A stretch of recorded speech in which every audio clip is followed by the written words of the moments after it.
L-isport u l-eżerċizzju fiżiku għandhom mhux biss benefiċċji għas-saħħa imma jbedu lin-nies anke mill-vizzji.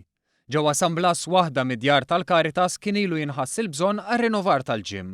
Dan sabiex jaqdi funzjoni importanti għar residenti tal-post u li bħalissa qegħdin fuq programm ta' riabilitazzjoni mid-droga. B'investiment ta' 11,000 euro li sar grazzi għal numru ta' benefatturi, dan il-ġim ħajilħaq l-iskop aħħari tiegħu. L-ewwel skop huwa li aħna nagħtu sinjal, nagħtu messaġġ lir-residenti li qegħdin hawn ġew, illi l-soċjetà jimpurta minnhom, illi hemm xi ħadd hemm barra li qed jistennihom biex jibdlu ħajjithom u jerġgħu lura fis-soċjetà.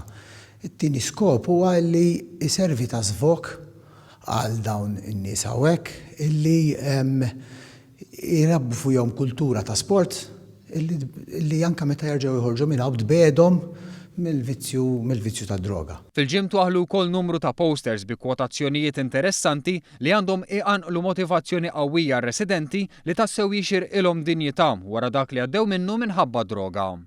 F'San Blas hemm ħafna iżjed proġetti ta' fejda maħsuba biex isebħu l-ambjent ta' residenti.